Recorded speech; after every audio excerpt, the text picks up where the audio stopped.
Bien, mais alors pourquoi vous parlez aujourd'hui de la route de la soie? Eh bien parce que la Chine de 2014, dans son discours, la réinvente.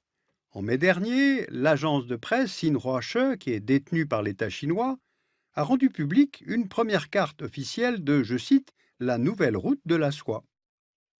Eh bien, en regardant cette carte, on mesure l'échelle du projet. Les deux routes combinées, terrestres et maritimes, pourraient former une sorte de boucle reliant trois continents, l'Asie, l'Afrique, l'Europe.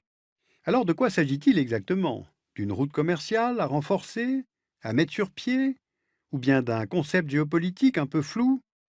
Eh bien, comme la route de la soie terrestre historique, elle part de Chang'an, aujourd'hui Xi'an. Puis elle va vers l'ouest, jusqu'à la frontière avec le Kazakhstan.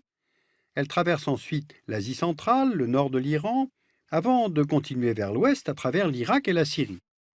Mais là, elle se poursuit au-delà de la Méditerranée. Après avoir traversé le détroit du Bosphore, elle se dirige à travers la Bulgarie, la Roumanie et l'Ukraine vers la Russie. Elle relie ensuite Moscou à Duisbourg en Allemagne.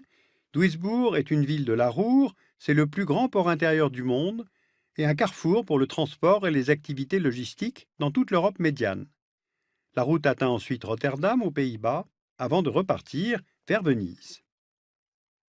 Maintenant, la nouvelle route maritime de la soie. Elle part de Fuzhou, inclut les autres ports du sud de la Chine, avant de passer par le Vietnam. Elle traverse ensuite le détroit de Malacca, avant d'atteindre le Sri Lanka et l'Inde, puis de traverser le reste de l'océan Indien en direction du Kenya. De là, elle contourne la Corne de l'Afrique vers la Méditerranée, la Grèce, puis l'Italie, et Venise enfin, où là, elle rejoint la route terrestre. Au total, la nouvelle route de la soie comporte 27 villes-étapes. Eh bien, pour le gouvernement chinois, l'objectif, c'est de renforcer les liens commerciaux entre les pays qu'elle traverse, grâce à un réseau d'infrastructures, les chemins de fer et les ports, à un réseau de commerce et une coopération monétaire.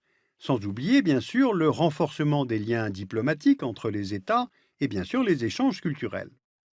Alors ça, évidemment, c'est le discours officiel, qui a quelque chose d'un peu convenu et naïf, derrière lequel se cache un certain nombre d'intérêts et de calculs.